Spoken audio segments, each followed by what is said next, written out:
ಒಂಟೆಪೊದೆವನ ಈ 3 ಶಾಲೆಯನ್ನು ಒಟ್ಟಾಗಿ ಸೇರಿಸಿಕೊಂಡು ಕರ್ನಾಟಕ ಪಬ್ಲಿಕ್ ಸ್ಕೂಲ್ ಆಗಿ ಇವತ್ತು ನಾಮಕರಣ ಮಾಡಲಿಕ್ಕೆ ನಮಗೆ ಅತ್ಯಂತ ಸಂತೋಷ ಅಂತ ನಾನು ಹೇಳಲಿಕ್ಕೆ ನಾನು ಇವತ್ತು ಬಯಸ್ತೇನೆ. ಯಾಕಂತ ಹೇಳಿದರೆ ಬಹುಶಃ 2008ರಲ್ಲಿ ನಾನು ಪ್ರಪ್ರಥಮವಾಗಿ ಎದ್ದಂಚನ ಉಲ್ಲಾಲಕ್ಕೆ ನಾನು ಶಾಸಕನಾಗಿದ್ದೆ. 2009-8 ನಾನು ಪ್ರಪ್ರಥಮವಾಗಿ ಶಾಲೆಯ ಈ ಪ್ರದೇಶಕ್ಕೆ ನಾನು ಶಾಸಕನಾಗಿ ಆಯ್ಕೆಯಾಗಿ ಬಂದಂಥ ಸಂದರ್ಭದಲ್ಲಿ ಬಹುಶಃ ಈ ಪ್ರದೇಶಕ್ಕೆ ನಾವು ಮಮತಗಟ್ಟಿಯವರು, ಜಿಲ್ಲಾ ನಮ್ಮ ಜಲೀಲ್ ಅವರು, ಮುರಳಿನ ತಂದೆ ಬೈತಾರೆ ಅವರು ಮತ್ತು ಸಂಜೀವ್ ಗಟ್ಟಿಯರವರು ಇಂತೆಲ್ಲ ಬಹುಶಃ ಇದು ಮೀಟಿಂಗ್ ಎಲ್ಲ ಆಯಿತು. ಆವಾಗ ಆ ಒಂದು ಓಲ್ಡ್ ಬಿಲ್ಡಿಂಗ್ ಮತ್ತು ಈ ಕೆಳಗಿನ 4 ಬಿಲ್ಡಿಂಗ್ ಮತ್ತು ಇದೆಲ್ಲ ಅರ್ಧಂಬರ್ಧ ಆಗಿತ್ತು. ಇದರಲ್ಲಿ ಯಾವುದು ಕೂಡ ಇವತ್ತಿಲ್ಲ. ಬಂದಾಗ ನಮಗೆ ಕ್ಲಾಸ್ ರೂಮ್ಗೆ ಇದಿಲ್ಲ, ಕ್ಲಾಸ್ ರೂಮ್ ವ್ಯವಸ್ಥೆ ಇಲ್ಲ, ಪ್ರೈಮರಿ ಸ್ಕೂಲ್ ಅದೇ ಇತ್ತು. ಈವಾಗ ಬಹುಶಃ 2008ರಿಂದ ಈ ವರ್ಷ 19 10 ವರ್ಷದ ನಂತರ ಈ ಒಂದು ಶಾಲೆಗೆ ಬಂದಾಗ ಬೇಕಾದಷ್ಟು ಕೊಠಡಿಗಳ ಅವಕಾಶ ಇದೆ, ಬೇಕಾದ ಶಿಕ್ಷಣದ ವ್ಯವಸ್ಥೆ ಇದೆ, ಟೀಚರ್ಗಳಿದೆ ಸಂದರ್ಭದಲ್ಲಿ ಅದ್ರ ಜೊತೆಲಿ ಇಂಗ್ಲೀಷ್ ಮೀಡಿಯಂ ಕೂಡ ನಾವು ಇವತ್ತು ಪ್ರಾರಂಭ ಮಾಡಿಕೊಂಡು ಒಂದು ಅತ್ಯುತ್ತಮವಾದ ಒಂದು ಶಿಕ್ಷಣ ಸಂಸ್ಥೆಯಾಗಿ ಮುಂದೆ ಬರಲಿಕ್ಕೆ ಬೇಕಾಗುವಂತೆಲ್ಲ ಮೂಲಭೂತ ಸೌಕರ್ಯ ಸರ್ಕಾರ ಇವತ್ತು ಒದಗಿಸಿ ಕೊಟ್ಟಿದೆ ಅಂತ ಹೇಳಿ ಒಬ್ಬ ಈ ಕ್ಷೇತ್ರದ ಪ್ರತಿನಿಧಿಯಾಗಿ ನನಗೆ ಹೇಳಲಿಕ್ಕೆ ಅತ್ಯಂತ ಸಂತೋಷ ಆಗ್ತದೆ ಹೇಳಲಿಕ್ಕೆ ಗಳಿಸ್ತೇನೆ. ಇದೆಲ್ಲವೂ ಕೂಡ ನೀವು ಕೊಟ್ಟ ಮತದ ಒಂದು ಶಕ್ತಿ ಅಂತ ನಾನು ಹೇಳಲಿಕ್ಕೆ ನಾನು ಇವತ್ತು ಬಯಸುವುದು. ಆದ ಕಾರಣ ಮುಂದಿನಿಂದಲೂ ಯಾರೆಲ್ಲ ಪ್ರಾರಂಭ ಮಾಡಿದ್ದಾರೆ, ಸಹಕಾರದ ಜನಪ್ರತಿನಿಧಿಗಳು ಯಾರಿದ್ದಾರೆ ಎಲ್ಲರಿಗೂ ಕೂಡ ಮತ್ತು ಈಗ ನಮ್ಮ ತೋರಿಸ ಜನಪ್ರತಿನಿಧಿಗಳು ಯಾರಿದ್ದಾರೆ ಎಲ್ಲರಿಗೂ ನಾನು ನೆನಪಿಸಿಕೊಂಡು ನನ್ನ ವಿಶೇಷ ನಾನು ಇವತ್ತು ಸಲ್ಲಿಸುವಂಥದ್ದು. ಬಹುಶಃ ಇವತ್ತು ನಮ್ಗೆ ಅತ್ಯಂತ ನೆನಪು ಮಾಡುವಂಥ ನಮ್ಮ ವಿಚಾರ ಯಾವುದಂತ ಹೇಳಿದರೆ ಇವ್ರನ್ನವ್ರು ಯಾವ ಕೂಡ ನೆನಪು ಪದ್ಮನಾಭ ನಾರಿಂಗನ ಯಾವ ಕೂಡ ಹೇಳಲಿಕ್ಕೆ ಸರ್ವಗೌಡರ ಮಹಾಬಲ್ ಶೇಟ್ರು ಮಹಾಬಲ್ ಭಟ್ರು, ಅದೇ ರೀತಿ ಬಹುಶಃ ಈಶ್ವರ್ ಭಟ್ ಮುಂಗುಡೆಯಲ್ಲಿ ನಮ್ಮ ಬಾಲ ಹಸನ್ ಕುಂಜಿ ಅವರವರು, ಗೌರ್ದ ಬೇಕಲ್ ಉಸ್ತಾದ್ ಅವರು, ಸಂಜೀವ್ ಗಟ್ಟಿ ಅವರು, ಅವರ ಜೊತೆ ಬೇರೆ ಬೇರೆ ಈ ಊರಿನ ಹಿರಿಯರಕ್ಕೆ ಸೇರಿ ಇವತ್ತು ಈ ಶಾಲೆಯಲ್ಲಿ ಸ್ಥಾಪನೆ ಮಾಡುವಂಥ ಬಹುಶಃ ಅವ್ರ ಕನಸೇನಿತ್ತ ಮುಂದಿನ ದಿನದಲ್ಲಿ ಈ ರೀತಿ ಆಗಿ ಬರಬೇಕಂತ ಅವ್ರ ಕನಸಿತ್ತು. ಅದಕ್ಕೆ ಅನುಗುಣವಾಗಿ ಪೋಷಕರು ಶಿಕ್ಷಕ ವರ್ಗದ ಶ್ರಮ ಮೀರಿ ಒಂದು ಮಾದರಿಯಾಗ್ತಲೇ ನಿಂತೆ ಹೇಳಲಿಕ್ಕೆ ನಾನು ಬಯಸುವಂಥದ್ದು. ಬಹುಶಃ ನಾನು ಈ ಪ್ರದೇಶಕ್ಕೆ ಬಂದಾಗ ಪ್ರಪ್ರಥಮ ಮೀಟಿಂಗ್ನಲ್ಲಿ ನಮ್ಮ ಸಂಜೀವ್ ಗಟ್ಟಿಯವರು ಮತ್ತು ಪದ್ಮನಾಭ ನಮ್ಮ ನರಿಂಗನ ಹೇಳಿದ ಮಾತು ಯಾವುದು ಅಂತ ಹೇಳಿದರೆ ಸರ್ವಗಡಲ್ಲಿ ಮಹಾಬಲ್ ಶೇಟ್ರ ಕುಟುಂಬ ಈ ಒಂದು ಶಾಲೆಗೆ ಭಾಳಷ್ಟು ಸ್ಥಳವನ್ನು ಕೊಟ್ಟಿದೆ. ಬಹುಶಃ ಅವರ ಕುಟುಂಬಕ್ಕೆ ಭಾಳ ಸಹಾಯ ಕೂಡ ಮಾಡಿದ್ದಾರೆ. ಆ ಮಹಾಬಲ ಶೇಟ್ರ ಒಂದು ಪುತ್ಥಳಿಯನ್ನು ಇಲ್ಲಿ ಅನಾವರಣ ಮಾಡಬೇಕಂದ್ರೆ ಭಾಳ ವರ್ಷಗಳಿಂದ ನಾವು ಕಾಯ್ತಾ ಇದ್ದೇವೆ. ಬೇರೆ ಬೇರೆ ಕಾರಣಗಳಿಂದ ಅನಾವರಣ ಮಾಡಲಿಕ್ಕೆ ಆಗಲಿಲ್ಲ ಅಂತೇಳಿ ಫಸ್ಟ್ ಮೀಟಿಂಗ್ನಲ್ಲಿ ಹೇಳಿದರು. ಅವರ ಪಾಪ ಮೊದಲು ಸರಸ್ವತಿ ಅಮ್ಮನವರು ಕೂಡ ಅವತ್ತಿದ್ದರು, ಇವತ್ತು ಅವರು ಬರಲಿಲ್ಲ. ಅವತ್ತೇ ನಾವು ಮೀಟಿಂಗಲ್ಲಿ ಹೇಳಿದೆ, ಯಾರು ಈ ಶಾಲೆಗೆ ಸ್ಥಳಾವಕಾಶ ಕೊಟ್ಟು ಈ ಊರಿಗೆ ಇವತ್ತು ಪ್ರಯೋಜನ ಆಗಿದಾರ ಅವರು ನಾವು ಶಾಶ್ವತವಾಗಿ ನೆನಪಿಡುವ ಕೆಲಸ ಆಗಬೇಕಂತೇಳಿ ಅದೇ ವರ್ಷ ಅವರ ಸ್ಟ್ಯಾಚ್ಯೂವನ್ನು ಪುತ್ಥಳಿಯನ್ನು ಇಲ್ಲಿ ಅನಾವರಣ ಮಾಡಿದ್ದೇವೆ ಅಂತ ಹೇಳಲಿಕ್ಕೆ ನಾನು ಇವತ್ತು ಬಯಸುವಂಥದ್ದು. ಯಾಕಂದರೆ ಯಾರು ನಮಗೆ ಉಪಕಾರ ಮಾಡಿದ್ದಾರೆ ಅವರ ಜೀವನ ಪೂರ್ತಿ ಮರಿಬಾರ್ದಂತೇಳಿ ಎಲ್ಲ ಧರ್ಮದ ಮುಖ್ಯ ಸಂದೇಶ ಅದು. ಎಲ್ಲ ಧರ್ಮದ ಏನಿದೆ, ನಮ್ಗೆ ಯಾರೋ ಸಣ್ಣ ಮಟ್ಟಿನ ಉಪಕಾರ ಮಾಡಿದರೂ ಕೂಡ ಅವನ ಉಪಕಾರವನ್ನು ಜೀವನ ಪೂರ್ತಿ ನಾವು ಮರಿಬಾರ್ದಂತ. ಅಂಥ ಸಂದರ್ಭದಲ್ಲಿ ಇಷ್ಟು ದೊಡ್ಡ ಜಾಗವನ್ನು ಇಲ್ಲಿ ಶಿಕ್ಷಣ ಸಂಸ್ಥೆ ಮಾಡಿ ಇವತ್ತು 1000 ವಿದ್ಯಾರ್ಥಿಗಳಿಗೆ ಇವತ್ತು ಶಿಕ್ಷಣದ ವ್ಯವಸ್ಥೆ ಇಷ್ಟು ನಮ್ಮ ಶಿಕ್ಷಕ ವರ್ಗದವರಿಗೆ ಪ್ರಯೋಜನ ಆಗುವಂಥ ನಿರ್ಮಾಣ ಮಾಡಿದವರನ್ನು ನೆನಪಿಡುವ ಉದ್ದೇಶದಿಂದ ನಾವು ಇವತ್ತಲ್ಲಿ ಪ್ರಾರಂಭ ಮಾಡಿದ ಅವಕಾಶ ಇವತ್ತು ಆಗಿದೆ. ಆದ ಕಾರಣ ಇವತ್ತು ಈ ಒಂದು ಹಂತಕ್ಕೆ ಬಂದು ನಿಂತಂಥವ್ರು ಅವತ್ತಿನ ಇವತ್ತಿಗೆ ಮುಖ್ಯ ಶಿಕ್ಷಕರು ಶಿಕ್ಷಕ ವೃಂದ ಇವತ್ತು ಅವತ್ತು ಪ್ರಾರಂಭ ಮಾಡಿದಾಗ ಯಾರೆಲ್ಲ ಮುಖ್ಯ ಶಿಕ್ಷಕರು ಮತ್ತು ಶಿಕ್ಷಕ ವೃಂದದಿದ್ದಾರ ಇವನ್ನೆಲ್ಲ ಕೂಡ ನಾನು ಇವತ್ತು ನೆನಪಿಸಿ ಇಚ್ಛಿಸುವಂಥದ್ದು. ಯಾಕೆ ಈಗ ಬೇಕಾದಷ್ಟು ಬಸ್ ಇದ್ದರೂ ಕೂಡ ಬಸ್ಸಿನ ಕೊರತೆ ಇದೆ ಅಂತೇಳಿ ಕೂಗಿದೆ. ಅವತ್ತು ಬಸ್ಸೇ ಇಲ್ಲ ಒಂದು ಕಾಲದಲ್ಲಿ, ಆದರೂ ಕೂಡ ಮೇಲೆ ಬಸ್ ಆ ಕಡೆ ಬಸ್ ಸ್ಟ್ಯಾಂಡ್ ಇಳಿದು 3 ಕಿಲೋಮೀಟರ್ ನಡ್ಕೊಂಡು ಬಂದು ಬಹುಶಃ ಇಲ್ಲಿ ಪಾಠ ಮಾಡಿ ಇಲ್ಲಿ ಎಲ್ಲರಿಗೆ ಪ್ರಯೋಜನ ಮಾಡಿದಂಥ ಶಿಕ್ಷಕ ವರ್ಗದವರನ್ನು ನಾವು ಶಾಶ್ವತವಾಗಿ ನೆನಪಿಟ್ಕೊಂಡು ಪ್ರತಿಯೊಬ್ಬರ ಜವಾಬ್ದಾರಿಯನ್ನು ಹೇಳಲಿಕ್ಕೆ ನಾನು ಇವತ್ತು ಬಯಸ್ತೇನೆ. ಆಗ 100% ರಿಸಲ್ಟ್ ಕೂಡ ಈಗ ಬಸ್ ಬೇಡ ಕೆಲಸ ಮಾಡಿದೆ, ಬಸ್ ಇಲ್ಲದೆ 100 ಬಂದಿದೆ, ಈಗ ಬಸ್ ಬೇಡ ಅಂತ ಹೇಳಿದ್ರೆ ನೀವು 100% ರಿಸಲ್ಟ್ ಕೂಡ ಈ ಏರಿಯಾದವರು ಇವತ್ತು ತೆಗೆದುಕೊಟ್ಟಿದ್ದಾರೆ. ಆದ ಕಾರಣ ನಾವು ಇವತ್ತೆಲ್ಲ ಈ ಒಂದು ಕಾಲಘಟ್ಟದಲ್ಲಿ ನಾವು ಪ್ರತಿಯೊಬ್ಬರು ಕೂಡ ನಾವು ಇವತ್ತು ಸ್ಮರಿಸಬೇಕಾಗ್ತದೆ. ಎಲ್ಲ ನಮ್ಮ MLAಗಳು, ಎಲ್ಲ ಜಿಲ್ಲಾ ಪಂಚಾಯತ್ ಸದಸ್ಯರು, ಎಲ್ಲ ಸಂಸದರು, ಎಲ್ಲ ಅಧಿಕಾರಿಗಳು, ಎಲ್ಲ ಶಿಕ್ಷಕ ವರ್ಗ, ಎಲ್ಲ ಊರವರು ಒಂದಲ್ಲ ಒಂದು ರೀತಿಯಿಂದ ತಮ್ಮದಾದ ಕೊಡುಗೆಯನ್ನು ಈ ಒಂದು ವಿಶ್ವವಿದ್ಯಾಲಯ ಕೊಟ್ಟಂಥ ವಿಚಾರ. ಇವತ್ತೊಂದು ಐತಿಹಾಸಿಕ ತೀರ್ಮಾನವನ್ನು ಕರ್ನಾಟಕ ಸರ್ಕಾರ ಇವತ್ತು ಹಮ್ಮಿಕೊಂಡಿದೆ. ಇವತ್ತು ಬಹುಶಃ ಕರ್ನಾಟಕ ರಾಜ್ಯದಲ್ಲಿ 1000 KPSC ಸ್ಕೂಲನ್ನು ನಾವು ನೋಡಿಕೊಂಡು ದಕ್ಷಿಣ ಕನ್ನಡ ಜಿಲ್ಲೆಯಲ್ಲಿ 4 ಶಾಲೆಯನ್ನು ಇವತ್ತು ನಾವು ಆಯ್ಕೆ ಮಾಡಿ, ಆ 4 ಶಾಲೆಯಲ್ಲಿ ಇವತ್ತು ಒಂದು ನರಿಂಗಾನ ಕೂಡ ಇವತ್ತು ಆಯ್ಕೆ ಮಾಡುವಂಥ ಅವಕಾಶ ಇವತ್ತು ಆಗಿದ್ದರೆ ಅದು ನೀವು ಕೊಟ್ಟಂಥ ಮತದ ಶಕ್ತಿ ಅಂತ ನಾನು ಹೇಳಲಿಕ್ಕೆ ನಾನು ಇವತ್ತು ಬಯಸ್ತೇನೆ. ಬಹುಶಃ ಇವತ್ತು ಐತಿಹಾಸಿಕ ತೀರ್ಮಾನ ಯಾಕೆಂತ ಹೇಳಿದರೆ, ಇವತ್ತು 1ರಿಂದ ಇವತ್ತು ಇಲ್ಲಿ KG ಸ್ಟಾರ್ಟ್ ಮಾಡಿದ್ದಾರೆ.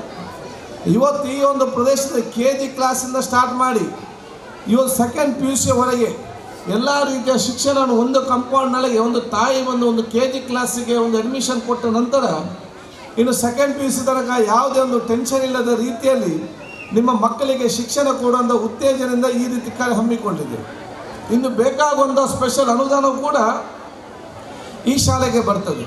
ಇದಕ್ಕೆ ಈಗ ನೀವು ಆ್ಯಕ್ಷನ್ ಪ್ಲ್ಯಾನ್ ಕೊಟ್ಟರೆ ಸರ್ಕಾರ 50 ಲಕ್ಷ ರೂಪಾಯಿ ತನಕ ಬಿಡುಗಡೆ ಮಾಡುವಂಥ ಅವಕಾಶ ಕೂಡ ಇವತ್ತಿದೆ. ಆದಷ್ಟು ಆ ಒಂದು ಆ್ಯಕ್ಷನ್ ಪ್ಲ್ಯಾನ್ ಸಬ್ಮಿಟ್ ಮಾಡಬೇಕಾದ್ರೆ ಕೂಡ ನಾನು ಇವತ್ತು ಹೇಳಿದ್ದೇನೆ. ಅದೇ ರೀತಿ ಬೇರೆ ಬೇರೆ ನಮ್ಮ ಇನ್ಫೋಸಿಸ್ಲಿ ಬೇರೆಯವರು ಕೂಡ ಮುಂದೆ ಬಂದು ಇದಕ್ಕೆ ಸಹಕಾರ ಇವತ್ತು ಕೊಡ್ತಾರೆ. ಇವತ್ತು ಈ ಒಂದು ಸಂಸ್ಥೆಯನ್ನು ಮಾದರಿ ಮಾಡೋ ಮೂಲಕ ಬಹುಶಃ ನರಿಂಗಾನ ಪ್ರದೇಶದ ಮಾತ್ರ ಅಲ್ಲ, ಈಗ ಇಲ್ಲಿ ಎಲ್ಲ ಕಡೆ ಹೈಸ್ಕೂಲ್ ಇದೆ, ಬೇರೆ ಕಡೆಯವರು ಕೂಡ ಇವತ್ತು ಬರುವಂಥ ವಾತಾವರಣ ಮುಂದಿನ ದಿನದಾದಾಗ ಅದಕ್ಕೆ ವಾಹನದ ವ್ಯವಸ್ಥೆ ಕೂಡ ಇವತ್ತು ಮಾಡುವಂಥ ಕಾಲ ಬರ್ತಂತ ಹೇಳಲಿಕ್ಕೆ ನಾನು ಇವತ್ತು ಬಯಸುವುದು. ಅದಕ್ಕಾಗಿ ಈ ರೀತಿಯ ಶಿಕ್ಷಣ ವ್ಯವಸ್ಥೆ ಕೂಡ ಜೊತೆಯಲ್ಲಿ ಹೆತ್ತವರಿಗೆ ಭಾಳಷ್ಟು ಪ್ರಯೋಜನಕಾರಿ ಒಂದು ಕೆಲಸ. ಜೊತೆಯಲ್ಲಿ ಇವತ್ತು ಇಂಗ್ಲೀಷ್ ಮೀಡಿಯಂ ಕೂಡ ಇವತ್ತು ಪ್ರಾರಂಭ ಆಗ್ತದೆ. ಇವತ್ತು ಇಂಗ್ಲೀಷ್ ಮೀಡಿಯಂ ಒಂದು ಕ್ಲಾಸಲ್ಲಿ ತರಬೇಕಾದ್ರೆ ಅಷ್ಟು ಸುಲಭ ಇಲ್ಲ. ನಿಮ್ಗೆ ಗೊತ್ತಿದೆ, ಭಾಳಷ್ಟು ಬೇರೆ ಬೇರೆ ವಿಚಾರಗಳಿತ್ತು, ಬೇರೆ ಬೇರೆ ಪ್ರತಿಯೊಂದು ವಿಧ ಪ್ರತಿರೋಧಗಳಿತ್ತು. ಇದನ್ನೆಲ್ಲ ಬಹುಶಃ ಬದಿಗಿಟ್ಟು ಎಷ್ಟೇ ಪ್ರತಿರೋಧ ವ್ಯಕ್ತವಾದರೂ ಕೂಡ ಇವತ್ತು ಜನಸಾಮಾನ್ಯ ಮಕ್ಕಳಿಗೆ ಕೂಡ ಇಂಗ್ಲೀಷನ್ನು ಕಲಿಸಬೇಕೆಂಬ ಏನು ತೀರ್ಮಾನವನ್ನು ಮುಖ್ಯಮಂತ್ರಿ ವಹಿಸಿದರೆ ಅದು ಜನಪರವಾಗಿ ಆಲೋಚನೆ ಮಾಡಿಕೊಂಡು ಜನರ ಭಾವನೆಗಳನ್ನು ಅರ್ಥ ಮಾಡಿಕೊಂಡು ತಗೊಂಡು ದಿಟ್ಟ ತೀರ್ಮಾನದ ಹೇಳಲಿಕ್ಕೆ ಬಯಸುವಂಥದ್ದು. ಬೇರೆ ಬೇರೆ ಭಾಷೆ ಇತ್ತು. ನಾನು ಭಾಷೆ ಹೇಳಿದೆ, ಕನ್ನಡ ಭಾಷೆ ಬೆಳಿಬೇಕಾದ್ರೆ ಇಂಗ್ಲೀಷ್ ಭಾಷೆ, ಹಿಂದಿ ಭಾಷೆ, ಬೇರೆ ದ್ವೇಷ ಮಾಡಿದರೆ ಕನ್ನಡ ಭಾಷೆ ಬೆಳೀಲಿಕ್ಕೆ ಸಾಧ್ಯ ಇಲ್ಲ. ಹೇಗ ನಾವು ನಮ್ಮ ಮಕ್ಕಳಿಗೆ ಬೇಗ ಭಾಷೆ ಕಲಿಸ್ತೇವ ಆಗ ತನ್ನಿಂತಾನೇ ಕನ್ನಡ ಭಾಷೆ ಕೂಡ ಮೇಲೆ ಬರುವಂಥ ವಿಚಾರ ಇವತ್ತು ಆಗ್ತದೆ. ಸರ್ಕಾರದ ಉದ್ದೇಶ ಏನಂತ ಹೇಳಿದರೆ, ನಿಮ್ಮ ಮಕ್ಕಳಿಗೆ ಈಗಿನ 2020ಯಲ್ಲಿ ಹೇಗೆ ಬದುಕಬೇಕಂತ ಶಿಕ್ಷಣ ಅಲ್ಲ, ನಿಮ್ಮ ಮಕ್ಕಳು 2050ಯಲ್ಲಿ ಹೇಗೆ ಬದುಕಬೇಕು, ಅವತ್ತಿನ ವಾತಾವರಣ 30 ವರ್ಷ ನಂತರ ನಿಮ್ಮ ಮಕ್ಕಳು ನಮ್ಮಷ್ಟು ದೊಡ್ಡ ಜನದ ಸಂದರ್ಭದಲ್ಲಿ ಸಮಾಜ ಎಷ್ಟು ಬದಲಾವಣೆ ಆಗ್ತದೆ, ಏನೆಲ್ಲ ವಿಚಾರ ಬರ್ತದೆ, ಅದಕ್ಕೆ ಅನುಗುಣವಾಗಿ ಬದುಕಬೇಕೆಂಬ ಉದ್ದೇಶದಿಂದ ಇವತ್ತು ಕ್ರಾಂತಿಕಾರಿ ಒಂದು ತೀರ್ಮಾನ ತಗೊಳ್ಳೋ ವಿಚಾರ ಇವತ್ತು ಆಗುವಂಥದ್ದು. ಆದ ಕಾರಣ ನಿಮ್ಮ ಮಕ್ಕಳಿಗೆ ಇವತ್ತು ಇಂಗ್ಲೀಷ್ ಕನ್ನಡ ಅಲ್ಲ ಎಷ್ಟೆಲ್ಲ ಭಾಷೆ ಕಲಿಸಲಿಕ್ಕೆ ಸಾಧ್ಯ ಇದೆ. ಅದು ಹಿಂದಿ ಸಮೇತ ಇರಲಿ, ಉರ್ದು ಇರಲಿ, ಅರಬಿಕ್ ಇರಲಿ, ಫ್ರೆಂಚ್ ಇರಲಿ, ಏನೆಲ್ಲ ಸಾಧ್ಯ ಇದೆಯಾ ಇದೆಲ್ಲ ಕಲಿಸಲಿಕ್ಕೆ ತಾವು ತಮ್ಮ ವಿಶೇಷವಾದ ಪ್ರೋತ್ಸಾಹ ಕೊಡುವಂಥ ಕೆಲಸ ಅದು ತಂದೆ ತಾಯಂದಿರ ಕೆಲಸ. ನನಗೆ ಬಹುಶಃ ನಾನು ಹೈಸ್ಕೂಲಲ್ಲಿ ಎಲ್ಲ ಹೋಗುವಾಗ ನನಗೆ ಹಿಂದಿಗೆ ನನ್ನ ಮನೆಯಲ್ಲೆಲ್ಲ ಟ್ಯೂಷನ್ ಟೀಚರ್ ಇದ್ದಿದ್ದು. ಬಾರಿ ಹೇಳಿದ್ದು, ನಾನು ಹಿಂದಿ ಅಂತ ಕನ್ನಡ ಇಂಗ್ಲೀಷ್ ಗೊತ್ತುಂಟಲ್ಲ, ಬ್ಯಾರಿ ಗೊತ್ತಿದೆ, ಮಲಯಾಳಂ ಗೊತ್ತಿದೆ, ಮತ್ತು ಇದೆಂತ ಇದಕ್ಕಿಂತ ದೊಡ್ಡ ವಿಷಯ. ಬ್ಯಾರಿ ಗೊತ್ತುಂಟು, ಕನ್ನಡ ಗೊತ್ತುಂಟು, ತುಳು ಗೊತ್ತುಂಟು, ಮತ್ತು ಇಂಗ್ಲೀಷ್ ಗೊತ್ತುಂಟು, ಅದ್ರ ಜೊತೆ ಮಲಯಾಳಂ. 5 ಭಾಷೆ ಯಾರು ಕಲಿತಾರೆ, 5 ಭಾಷೆ ಯಾರಿಗೆ ಗೊತ್ತು, ಅದು ದೊಡ್ಡ ವಿಷಯ. ಈಗ ನಾನು ಬಹುಶಃ ಡೆಲ್ಲಿಗೆ, UPಗೆ, ಬೀದರಿಗೆ ಹೋದರೆ ನನ್ನ ಭಾಷೆ ಅವರಿಗೆ ಅರ್ಥ ಆಗೋದಿಲ್ಲ, ಅವರ ಭಾಷೆ ನನಗೆ ಅರ್ಥ ಆಗೋದು. ಯಾಕೆಂದರೆ ನಾನು ಬರೀ ಹಿಂದಿಗೆ ನನ್ನ ಟೀಚರ್ ಹೇಳಿದಾಗ ಪಾಸ್ ಮಾರ್ಕ್ ಬರಲಿ ಸಾಕು, 40 ಮಾರ್ಕ್ ಬರಲಿಕ್ಕೆ ಸೀಮಿತವಾಗಿ ಟೀಚರ್ ಜಾಸ್ತಿ ತಲೆಕೆಡಿಸಿಕೊಳ್ಳದೆ ಅಷ್ಟಷ್ಟು ಒಂದು ಇಂಪಾರ್ಟೆಂಟ್ 10-20 ಕ್ವಶನ್ಸ್ ಎಲ್ಲ ಟ್ಯೂಷನ್ಗೆ ಕೊಡ್ತಾಯಿದ್ರು. ಅದನ್ನೇ ಕಲಿತು ಅದನ್ನೇ ಬರೆದು ಒಂದು ಸಾಕಂದು ನನಗೆ ರೀತಿಯ ಟೆನ್ಷನ್ನೇ ತಗೊಳ್ಳಿಲ್ಲ. ನನಗೆ ಈಗ ಕಷ್ಟ ಗೊತ್ತಾಗ್ತದೆ. ನಾನೀಗ ಡೆಲ್ಲಿ, UP ಮತ್ತು ಬೇರೆ ಕಡೆ ಹೋದಾಗ ನನಗೆ ನಾಯಕರು ಹೇಳ್ತಾರೆ, ನಿನಗೇನಾದರೂ ಹಿಂದಿ ಗೊತ್ತಿದ್ದರೆ ನೀನು ರಾಷ್ಟ್ರೀಯ ಮಟ್ಟದ ನಾಯಕನಾಗ್ತಿದ್ದಿ ಮಾರ, ಎಲ್ಲ ಅವಕಾಶ, ನೀನು ಭಾಷೆ ಗೊತ್ತು, ನಿನಗೆ ಸಮಸ್ಯೆ ಆಯ್ತು ಅಂತ ಹೇಳುವಂಥ ಪರಿಸ್ಥಿತಿಗೆ ಇದ್ದಾಗ ನನಗೆ ಟೀಚರ್ ನೆನಪಾಗ್ತದೆ. ಅವತ್ತೆಲ್ಲ ಕಲ್ತಿದ್ರೆ ಮಾರ ನಾನೇನು ಇಂಥದ್ದು ಅವಕಾಶ ಆಗ್ತಿಲ್ಲ ಅಂತೇಳಿ. ಆದರೆ ನಮಗಾಗುವಂಥ ಕಷ್ಟ ನಿಮ್ಮ ಮಕ್ಕಳಿಗಾಗೋದು ಬೇಡ. ನಿಮ್ಮ ಮಕ್ಕಳು ಎಲ್ಲಿ ಹೋಗಿ ಮುಡ್ತಾರೆ ಅಂತ ಯಾರು ಕೂಡ ಹೇಳಲಿಕ್ಕೆ ಸಾಧ್ಯ ಇಲ್ಲ. ಒಂದು ಕಾಲ ಇತ್ತು, ಆ ತಾಲೂಕಿನಲ್ಲಿ ಮಾತ್ರ ಅವ್ರಿಗೆ ಸ್ಪರ್ಧೆಗಳಿತ್ತು. ಏನಾದರೂ ಕೆಲಸಕ್ಕೆ ಹೋದಾಗ ಆ ತಾಲೂಕಿನವರು ಇವತ್ತು ಕಾಂಪಿಟೇಷನ್ ಇಂಟರ್ವ್ಯೂಗೆ ಬರ್ತಾಯಿತ್ತು. ಮತ್ತೊಂದು ಕಾಲ ಬಂತು, ಆ ಜಿಲ್ಲೆಯವರು ಮಾತ್ರ ಎಕ್ಸಾಮಿಗೆ ಬಂದು ನಿಮ್ಮ ಮುಂದೆ ಕೂತ್ಕೊಳ್ತಾ ಇದ್ರು. ಈಗ ಹಾಗೆಲ್ಲ, ಈಗ ಇಡೀ ರಾಜ್ಯದವರೊಂದು ಎಕ್ಸಾಮ್ ಕೂತ್ಕೊಳ್ಬೇಕಾದ್ರೆ ಇಡೀ ರಾಜ್ಯದವರು ನಿಮಗೆ ಪ್ರತಿಸ್ಪರ್ಧಿಯಾಗಿ ಕೂತ್ಕೊಳ್ಳೋ ವಿಚಾರ ಇದೆ. ಕೆಲವೊಂದು ಎಕ್ಸಾಮ್ಗೆ ಇಡೀ ದೇಶದವರು ಬಂದು ಕೂತ್ಕೊಳ್ತಾರೆ. 2030, 2040, 2050ಯಲ್ಲಿ ವಿಶ್ವದವರು ಬಂದು ನಿಮ್ಮ ಮಕ್ಕಳ ಮುಂದೆ ಕೂತ್ಕೊಂಡು ಸ್ಪರ್ಧೆಗೆ ಬರುವಂಥ ವಿಚಾರ ಇವತ್ತು ಆಗ್ತದೆ. ಅವರ ಮುಂದೆ ನಿಮ್ಮ ಅತ್ಯಂತ ಬಲಿಷ್ಠನಾಗಲಿಕ್ಕೆ ಬೇಕಾದರೆ ಎಲ್ಲ ರೀತಿಯ ಶಿಕ್ಷಣ ಕೊಡುವಂಥ ಮನೋಭಾವನ ಬಹುಶಃ ತಾವೆಲ್ಲ ಹಮ್ಮಿಕೊಂಡು ಬರೋ ವ್ಯವಸ್ಥೆ ಇವತ್ತು ಆಗಬೇಕಂತ ನಾನು ಕಲೆಕಲಿಂದ ಎಲ್ಲ ಹೆತ್ತವರು ನಾನು ಇವತ್ತು ಕೇಳಲಿಕ್ಕೆ ನಾನು ಇವತ್ತು ಬಯಸ್ತೇನೆ. ಆದ ಕಾರಣ ಈ ಒಂದು ಶಾಲೆಯಲ್ಲಿ ಇನ್ನಷ್ಟು ಕೂಡ ನಾವು ಅಭಿವೃದ್ಧಿ ಪಡಲಿಕ್ಕೆ ನಾನಿರಲಿ, ಜಿಲ್ಲಾ ಪಂಚಾಯತ್ ಇರಲಿ, ತಾಲೂಕು ಪಂಚಾಯತ್ ಇರಲಿ, ಗ್ರಾಮ ಪಂಚಾಯತ್ ಇರಲಿ, ಅದಕ್ಕೆಲ್ಲ ನಮ್ಮ ಶಾಲಾ ಸಮಿತಿಯ ಅಧ್ಯಕ್ಷ ಸರ್ವ ಸದಸ್ಯರು, ನಮ್ಮ ಶಿಕ್ಷಣ ಇಲಾಖೆಯಲ್ಲಿ ಮುಖ್ಯ ಶಿಕ್ಷಕ ವೃಂದದವರಲ್ಲಿ, ಊರ ಹಿರಿಯರ ಕಿರಿಯರೆಲ್ಲ ನಾವೆಲ್ಲ ಒಗ್ಗಟ್ಟಿನಿಂದ ಸೇರಿಕೊಂಡು ನಾವು ನಮ್ಮ ಸಂಪೂರ್ಣವಾದ ಸಹಕಾರ ನಾವು ಕೊಡ್ತೇವೆ. ನೀವು ಎಲ್ಲರೂ ಕೂಡ ಸಂಪೂರ್ಣವಾದ ಪ್ರೋತ್ಸಾಹ ಕೊಡಬೇಕಂತ ಕೂಡ ನಾನು ಹೇಳಲಿಕ್ಕೆ ನಾನು ಇವತ್ತು ಬಯಸ್ತೇನೆ. ಬಹುಶಃ ತಾವೆಲ್ಲ ಇವತ್ತು ಸೇರಿಕೊಂಡು ತಮ್ಮಿಂದ ಆಗುವಂಥ ಸಹಕಾರವನ್ನು ಶಾಲೆಗೆ ಕೊಡೋದು ವಿಚಾರ ಇವತ್ತು ಮಾಡಬೇಕು. ಈಗ AC ಇಲ್ಲದವರ ಮನೆ ಭಾಳಷ್ಟು ಕಡಿಮೆ, TV ಇಲ್ಲದವ್ರ ಮನೆ ಭಾಳಷ್ಟು ಕಡಿಮೆ, ಮೊಬೈಲ್ ಇಲ್ಲದವರು, ಒಂದು ಮೊಬೈಲ್ ಇದ್ದವರು ಕಡಿಮೆ, ಯಾರು ಇಲ್ಲ, ಎರಡು ಭಾಳಷ್ಟು ಅಂತ ಇರುವಂಥ ವಿಚಾರ. ಆದರೆ ಒಂದು ಕಾಲ ಇತ್ತು, ಯಾರ ಮನೆಯಲ್ಲಿ ಕರೆಂಟ್ ಕೂಡ ಇರಲಿಲ್ಲ, ಬಹುತೇಕ ಮನೆಗಳಲ್ಲಿ ಯಾರ ಮನೆಯಲ್ಲಿ TV ಇಲ್ಲ, ಯಾರ ಮನೆಯಲ್ಲಿ AC ಎನಿಸ್ಲಿಕ್ಕೆ ಅವರಿಗೆ ಸಾಧ್ಯ ಇಲ್ಲ, ಫ್ರಿಡ್ಜ್ ಎನಿಸ್ಲಿಕ್ಕೆ ಕೂಡ ಸಾಧ್ಯ ಇಲ್ಲ, ಮೊಬೈಲು ನೋಡಲೇ ಇಲ್ಲ. ಅಂಥ ಸಂದರ್ಭದಲ್ಲಿ ಊರ ಆರ್ಥಿಕವಾದ ಕಷ್ಟ ಇದ್ದರೂ ಕೂಡ ಊರವರೆಲ್ಲ ಸೇರಿದ್ದು ನಮ್ಮೂರ ಶಾಲೆ ಅಂತೇಳಿ ಅವರಿಂದ ಆಗುವಂಥ ಸಹಕಾರ ಕೊಡೋದ ಮನೋಭಾವ ಅವತ್ತು ಪ್ರತಿಯೊಬ್ಬ ಮಹಾನುಭಾವರ ಜೊತೆಯಲ್ಲಿತ್ತು. ಆ ವ್ಯಕ್ತಿತ್ವ ನೀವು ಮೈಗೂಡಿಸಿಕೊಂಡು ಬರಬೇಕು ನಾನು ಹೇಳಲಿಕ್ಕೆ ನಾನು ಇವತ್ತು ಬಯಸ್ತೇನೆ.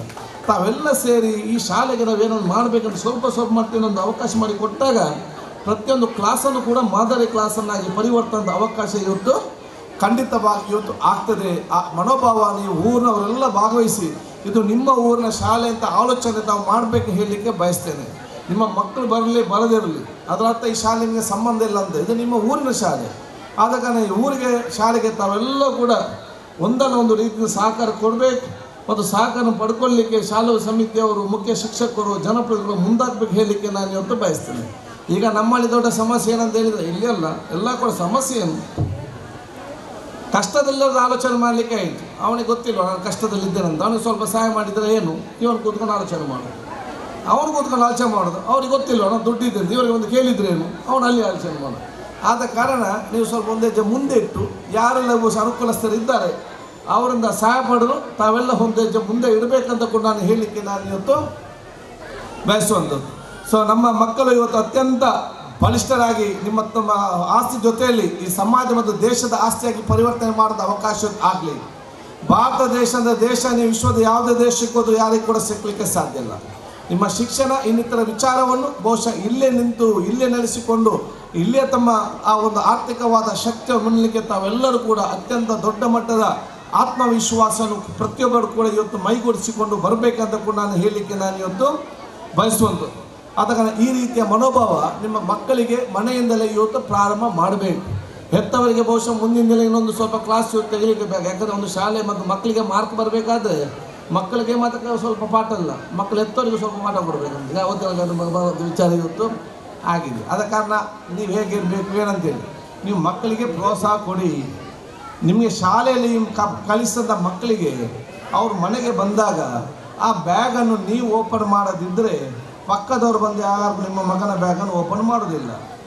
ನಿಮ್ಮ ಶಾಲೆಗೆ ಬಂದ ಮಕ್ಕಳ ಬ್ಯಾಗನ್ನು ನೀವು ಓಪನ್ ಮಾಡಿ ಅವನು ಕೂತ್ಕೊಳ್ಳಿಕ್ಕೆ ಕಲಿಸಲಿಕ್ಕೆ ನೀವು ಮನಸ್ಸು ಮಾಡದಿದ್ದಲ್ಲಿ ಅವನು ಓದೋದಿಲ್ಲ, ಮತ್ತು ಬೆಳಿಗ್ಗೆ ಮತ್ತೆ ಅವನು ಪಾಸ್ ಆಗುವಂಥದ್ದು 100ಕ್ಕೆ 100 ಬರುವಂಥ ವಿಚಾರ ಏನು.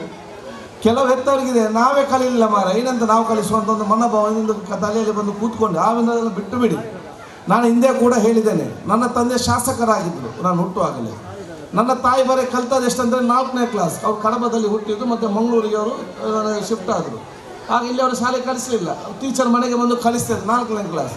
ನನಗೆ ಇವತ್ತು ಕೂಡ ನೆನಪಾಗ್ತದೆ, ನನ್ನನ್ನು ಬೆಳಿಗ್ಗೆ 5 ಗಂಟೆಗೆ ಎಬ್ಬಿಸಿ ನನ್ನ ತಾಯಿ ನಾನು ಓದು ನನಗೆ ಜೋರು ಮಾಡ್ತಾಯಿದ್ದು, ಹೊಡಿತಾ ಇದ್ರು. ಅದು ನಾನು ಓದಿ ಅಡ್ವೊಕೇಟ್ ಆಗ್ತೇನೆ, ಮಂತ್ರಿ ಆಗ್ತೇನೆ, MLA ಆಗಿ ಕನಸು ಕಾಣಲಿಲ್ಲ. ಅದು ಓದಿಗೊಂದು ಶಕ್ತಿ ಇದೆ ಅಂತ ಗೊತ್ತಿತ್ತು. ಈ ರೀತಿಯ ಇವತ್ತು ಏನಾದರೂ ನಾನು ಇಲ್ಲಿ ನಿಂತು ಧೈರ್ಯವಾಗಿ ಮಾತಾಡೋ ಅವಕಾಶ ಕೊಟ್ಟಿದ್ದರೆ ನನ್ನ ಹೆತ್ತವರು, ನನ್ನ ಶಾಲೆಯ ಶಿಕ್ಷಕ ವೃಂದದವರು, ಸಹಕಾರ ಕೊಟ್ಟವರಿಗೆ ಪ್ರಮುಖವಾದ ಕಾರಣ ಅಂತ ನಾನು ಹೇಳಲಿಕ್ಕೆ ಬಯಸ್ತೇನೆ. ಬಹುಶಃ ಇದು ನಾವು ಮಾತ್ರ ಆಗುವಂಥದ್ದಲ್ಲ, ಅದನ್ನು ನಾವು ವೇದಿಕೆಯಲ್ಲಿ ಕೂತ್ಕೊಂಡು ಮಾತಾಡೋದು. ನೀವು ಯಾರೆಲ್ಲ ಇವತ್ತು ಕೂತ್ಕೊಂಡಿದ್ದೀರಾ ನೀವೆಲ್ಲರೂ ಕೂಡ ಇವತ್ತು ಆಗಬೇಕು ಕೂಡ ಹೇಳಲಿಕ್ಕೆ ನಾನು ಇವತ್ತು ಬಯಸ್ತೇನೆ. ನಮ್ಮ ಶ್ರೀನಿವಾಸ ಶೆಟ್ಟರು ಇವತ್ತು ಭಾಳ ಅಚ್ಚುಕಟ್ಟಾಗಿ ಸ್ವಚ್ಛತೆ ಬಗ್ಗೆ ಹೇಳಿದರು. ನಾನು ಹೈಸ್ಕೂಲ್ ವಿದ್ಯಾರ್ಥಿ ಇದ್ದಾಗ ಇದೇ ರೀತಿ ಇದ್ದಾರೆ. ಅವರು ಸ್ವಚ್ಛತೆ ಒಂದು ಬಜಾಲ್ನಲ್ಲಿ ಬಹುಶಃ ಕುಗ್ರಾಮ ಬಜಾಲ್ ಅಲ್ಲಿ ತಂದೆ ಶಾಸಕರಾಗಿದ್ದರು. ಅವ್ರ ಕಾರಣ ನಾನು ಕೂಡ ಹೋಗ್ತಾ ಇದ್ದೆ. ನಿಮ್ಮಾಗೆ ನಾನು ಕೂಡ ಮುಂದೆ ಕೂತ್ಕೊಂಡು ಸ್ವಚ್ಛತೆ ಮತ್ತು ಪರಿಸರಕ್ಕೆ ಸಂಬಂಧಪಟ್ಟಂತೆ ಹಲವಾರು ವಿಚಾರಗಳನ್ನು ಅವತ್ತೇ ಕೇಳಿದ್ದೆ. ಬಹುಶಃ ನಮ್ಮ ಶ್ರೀನಿವಾಸ ಶೆಟ್ಟರು ಮತ್ತು ಕೃಷ್ಣ ಮೂಲ್ಯರು ಕೂಡ ಇಬ್ಬರು ಕೂಡ ಇವತ್ತು ಇದ್ದಾರೆ ಇಲ್ಲಿ. ವಿಶೇಷ ಏನಂತ ಹೇಳಿದರೆ ನಾನು ಅವತ್ತು ನೋಡುವಾಗ ಇಬ್ಬರು ಹೇಗಿದ್ದಾರೆ ಅದೇ ರೀತಿ ಇದ್ದಾರೆ. 1 kg ಜಾಸ್ತಿ ಆಗಲಿಲ್ಲ, 1 kg ಕಡಿಮೆ ಕೂಡ ಆಗಲಿಲ್ಲ. ಸ್ವಲ್ಪ ವಯಸ್ಸು ಜಾಸ್ತಿ ಆಗೋದ ಕಾಣೋದಿಲ್ಲ, ಕಡಿಮೆ ಅನ್ನೋ ಕಾಣ. ಅದೆಲ್ಲ ಬಿಟ್ಟು ಯಾವ ದೋಸ್ತ ಮತ್ತು ಮಿತ್ರತ್ವ ಇದೆಯಾ ಆ ಪ್ರೀತಿ ವಿಶ್ವಾಸ ಮತ್ತು ಮಿತ್ರತ್ವ ಒಂದು ಸೋದರ ಇದೆ ಇವತ್ತು ಕೂಡ ಇರೋದು ಅತ್ಯಂತ ದೊಡ್ಡ ನಮಗೆಲ್ಲರಿಗೂ ಸಂದೇಶ ಹೇಳಲಿಕ್ಕೆ ಬಯಸ್ತೇನೆ.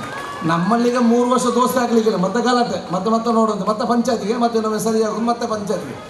ಅವತ್ತಿನ ಇವತ್ತು ತನಕ ಅಷ್ಟು ಪ್ರೀತಿ, ಯಾವುದೇ ಒಂದು ವೈಮನಸ್ಸಿಲ್ಲದೆ ಅಷ್ಟು ಪ್ರೀತಿ ವಿಶ್ವಾಸದಿಂದ ತಮ್ಮ ಸಂಸ್ಥೆ ನಡೆಸಿಕೊಂಡು ಹೋದರೆ ನಮ್ಗೆ ಇವರೆಲ್ಲ ಮಾದರಿ ಅಂತ ನಾನು ಹೇಳಲಿಕ್ಕೆ ನಾನು ಇವತ್ತು ಬಯಸ್ತೇನೆ. ಆದ ಕಾರಣ ಈ ರೀತಿಯ ಎಲ್ಲ ಮನೋಭಾವ ಎಲ್ಲ ಪ್ರೀತಿಯ ವಿದ್ಯೆ ಬರುವಂಥ ಅವಕಾಶ ಆಗಲಿ. ಹೆತ್ತವರು ತಾವು ಸಂಪೂರ್ಣವಾಗಿ ತಮ್ಮ ಮಕ್ಕಳ ಬಗ್ಗೆ ಕಾಳಜಿ ವಹಿಸಿದಂಥ ಮನವನ್ನು ತಾವು ಹಮ್ಮಿಕೊಂಡು ಬರಬೇಕು ಹೇಳಲಿಕ್ಕೆ ನಾನು ಇವತ್ತು ಬಯಸ್ತೇನೆ. ಬಹುಶಃ ನೀವು ಯಾಕಾಗಿ ಇದ್ದೀರಂತೇಳಿ ನಾನು ಮದುವೆ ಆಗಲಿಕ್ಕಿದ್ದೇನೆ, ನಾನು ಮನೆ ಕಟ್ಟಲಿಕ್ಕಿದ್ದೇನೆ, ನಾನು ಬಂಗಾರ ತೆಗಿಲಿಕ್ಕಿದ್ದೇನೆ, ಇದಲ್ಲ. ಯಾಕೆಂದರೆ ಬದುಕೋದು ಅಂತ ಹೇಳಿದರೆ ನಿಮ್ಮ ಮಕ್ಕಳನ್ನು ಅತ್ಯಂತ ಸತ್ಪ್ರಜೆಯಾಗಿ ದೇಶ ಶಕ್ತಿಯಾಗಿ ಪರಿವರ್ತನೆ ಮಾಡಲಿಕ್ಕೆ ನಾನು ಬದುಕುವುದೆಂಬ ವಿಶೇಷವಾದದ್ದು ನಿಯತ್ತು ಮತ್ತು ಪ್ರಾಮಾಣಿಕ ಬದ್ಧತೆಯಿಂದ ತಮ್ಮ ಕೆಲಸ ಮಾಡಿ ತಮ್ಮ ಮಕ್ಕಳಿಗೆ ಒಂದು ವಿಶೇಷವಾದ ವ್ಯಕ್ತಿತ್ವ ಕೊಡಿ. ತಾವು ದೊಡ್ಡ ಮಟ್ಟಕ್ಕೆ ಮುಂದೆ ನಿಲ್ಲುವಂಥ ಅವಕಾಶ ಹಾಗೇ ಆಗ್ತದೆ ಅಂತ ನಾನು ಹೇಳಲಿಕ್ಕೆ ಇಚ್ಛಿಸಿ ಎಲ್ಲ ವಿದ್ಯಾರ್ಥಿ ಮತ್ತು ಸಮುದಾಯ ದುಶ್ಚಟದಿಂದ ದೂರ ನಿಲ್ಲುವಂಥ ಮನೋಭಾವವನ್ನು ಹಮ್ಮಿಕೊಳ್ಳುವಂಥ ಅವಕಾಶ ಆಗಬೇಕು. ಬಹುಶಃ ಹೈಸ್ಕೂಲ್ ಮತ್ತು ಕಾಲೇಜಿನ ವಿದ್ಯಾರ್ಥಿ ಇದ್ದಾರೆ ಗೊತ್ತಿಲ್ಲ. ಹೈಸ್ಕೂಲ್ ಮತ್ತು ವಿದ್ಯಾರ್ಥಿ ಹೇಳೋದಿಷ್ಟೇ, ಸಿಗರೇಟ್ ಇದ್ದರೆ ಇನ್ನೂ ದುಶ್ಚಟ ಇದ್ದರೆ ಯಾರು ಕೂಡ ದೊಡ್ಡ ಜನ ಆಗೋದಿಲ್ಲ. ನಾವೆಲ್ಲ ಮಂತ್ರಿ ಸಿಗರೇಟ್, ನಮಗೆ ಸಿಗರೇಟ್ ಇಲ್ಲ, ಪಾನ್ ಪರಾಗಿಲ್ಲ, ಐಸ್ ಕ್ರೀಮ್ ಯಾವ ಬಹುಶಃ ಇದನ್ನು ತೆಗೆದು ನಾನು ದೊಡ್ಡ ಜನ ಆಗ್ತಾನೆ ಯಾರ ತಲೆಯಲ್ಲೇ ಬೇರೆ ಏನು ಆಗೋದಿಲ್ಲ. ದುಶ್ಚಟ ಇದ್ದಾಗ ನಾನು ಒಂದು ಹೇಳ್ತೇನೆ, ಇವತ್ತು ನಿಮಗೆ ಮಿತ್ರರು ಬಂದು ಸಂಜೆ ಹೊತ್ತು ಸಿಗರೇಟ್ ಕೊಡ್ಬೋದು, ಅಥವಾ ಏನಾದ್ರು ಇನ್ನೂ ಅಮಾಲ್ನ ಪದಾರ್ಥ ಕೊಡ್ಬೋದು. ಮತ್ತು ದುಶ್ಚಟಕ್ಕೆ ಸಂಬಂಧಪಟ್ಟಾಗೆ ನಿಮ್ಮನ್ನು ನೀವು ದೋಸ್ತಿ ಮಾಡಿಕೊಂಡು 5 ಜನ 10 ಜನ ಕೂತ್ಕೊಂಡು ಚರ್ಚೆ ಮಾಡಿಕೊಂಡು ಭಾಳ ತಮಾಷೆಯಾಗಿ ಮಾತಾಡ್ಬೋದು.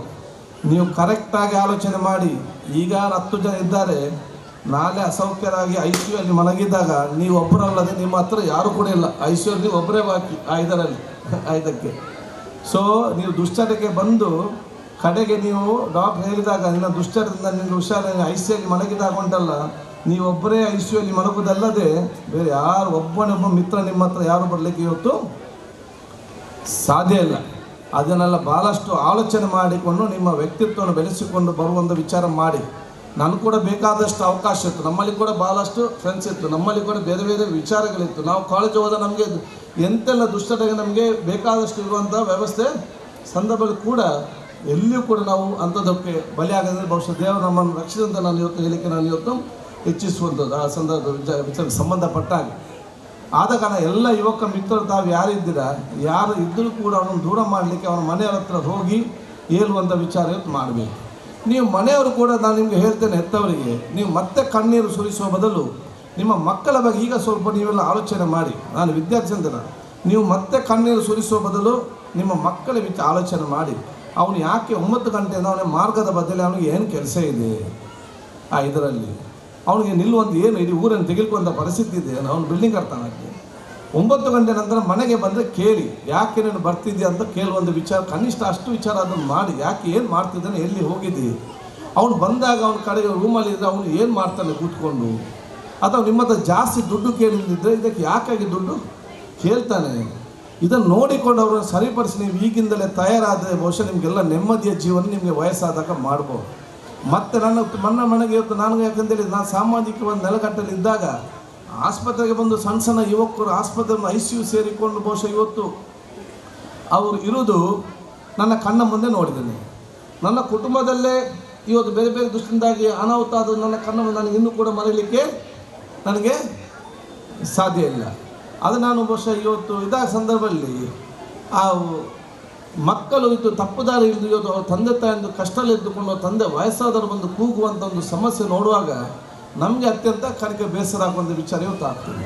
ಅದನ್ನೆಲ್ಲ ನಿಮ್ಮ ಜವಾಬ್ದಾರಿ. ನಾವು ಇವತ್ತು ಹೇಗೆ ಊಟ ಮಾಡ್ತೇವೆ, ತಿಂಡಿ ತಿಂದೇವೆ, ಇದು ಕೂಡ ನಿಮ್ಮೊಂದು ಪ್ರೈಮರಿ ರೆಸ್ಪಾನ್ಸಿಬಿಲಿಟಿ. ನೆಮ್ಮದಿಯಿಂದ ಬದುಕಬೇಕಾದರೆ ನಿಮ್ಮ ಮಕ್ಕಳನ್ನು ಸರಿ ಮಾಡಿ ಜೋರು ಮಾಡಿ ಕೂತ್ಕೊಳ್ಳಿಸುವಂಥ ವ್ಯವಸ್ಥೆ ಆಗುವಂಥ ಅವಕಾಶ ಮಾಡಬೇಕೆಂದು ನಾನು ಇವತ್ತು ಹೇಳಲಿಕ್ಕೆ ನಾನು ಇವತ್ತು ಬಯಸಿ ತಾವೆಲ್ಲ ಹೆತ್ತವರು ಇದರ ಬಗ್ಗೆ ವಿಶೇಷವಾದ ನಿಗಾ ವಹಿಸೋರ್ಬೇಕು. ಹೊರಗೆ ನಿಮ್ಗೆ ಏನಾದರೂ ಯುವಕರಿಗೆ ಬೇರೆ ನಿಮ್ಮ ಮಿತ್ರರಿಗೆ ಗೊತ್ತಾದರೆ ಅವನ ಮನೆಯಲ್ಲಿ ಹೋಗಿ ಹೇಳುವಂಥ ಒಂದು ಉಪಕಾರವಾದ ಕೆಲಸವನ್ನು ತಾವೆಲ್ಲ ಇವತ್ತು ಮಾಡಬೇಕು. ಇದು ಬಹುಶಃ ಪ್ರಮುಖವಾದ ಕೆಲವೊಂದು ವಿಚಾರಗಳನ್ನು ನಾವು ಮೈಗೂಡಿಸಿಕೊಂಡು ಈ ರೀತಿಯಾದ ತಮ್ಮ ಸಮಾಜಕ್ಕೆ ಸಹಕಾರ ಕೊಡುವಂಥ ಮನಬೋರ್ದೆಲ್ಲ ಹಮ್ಮಿಕೊಳ್ಬೇಕಂತ ನಾನು ಹೇಳಲಿಕ್ಕೆ ನಾನು ಇವತ್ತು ಬಯಸೋದು. ಆದ ಕಾರಣ ಈ ಶಾಲೆಯ ಸರ್ವತೋಮುಖ ಅಭಿವೃದ್ಧಿಗೆ ನಾವು ಬಹುಶಃ ಬೇರೆ ಬೇರೆ ರೀತಿಯ ಕೆಲಸ ಕಾರ್ಯಗಳನ್ನು ಮಾಡುವಂಥ ಅವಕಾಶ ನಾವು ಇವತ್ತು ಮಾಡುವ. ಈ ಶಾಲೆಗೆ ಸಂಬಂಧಪಟ್ಟಾಗೆ ದೊಡ್ಡ ಮಟ್ಟದೊಂದು ಆಡಿಟೋರಿಯಂ ಅಂತ ಹೇಳಿದರೆ, ಆಡಿಟೋರಿಯಂ ಅಂತಲ್ಲ, ನಾನು ಹೇಳಿದೆ ಅಲ್ಲಿಂದ ಹಿಡಿದು ಅಲ್ಲಿ ತನಕ ಸಂಪೂರ್ಣವಾಗಿ ಕವರ್ ಆಗುವಂಥ ಒಂದು ನಮ್ಮ ಮಿನಿ ಡೂಮ್ ಥರ ಒಂದು ಉತ್ತಮವಾದ ವ್ಯವಸ್ಥೆ ಮಾಡಲಿಕ್ಕೆ ಎಸ್ಟಿಮೇಟ್ ಮಾಡಿ ಎಷ್ಟು ವರ್ಷ ಅನುದಾನ ಅಂತ ನೋಡಿಕೊಂಡು ವಿಶೇಷ ಏನಾದರೂ ಸಾಧ್ಯವಿದ್ದರೆ ಖಂಡಿತವಾಗಿ ನಮ್ಮ ಅನುದಾನ ಎಷ್ಟು ಸಾಧ್ಯ ಇದೆ ಅಷ್ಟು ನಾನಿಲ್ಲಿ ಜಿಲ್ಲಾ ಪಂಚಾಯತ್, ಇಲ್ಲಿ ತಾಲೂಕು ಪಂಚಾಯತ್ಗಳ ಎಲ್ಲ ನಾವು ಸೇಮ್ ಕೃಷಿ ಇಲಾಖೆಯಿಂದ ಎಷ್ಟು ಅನುದಾನ ಬರ್ತದೆ ಮಾಡಿ ಇನ್ನೂ ಕೂಡ ಮೂಲಭೂತ ಸೌಕರ್ಯ ಕೊಡುವಂಥ ಕೆಲಸ ನಾವು ಖಂಡಿತವಾಗಿ ಮಾಡುವ.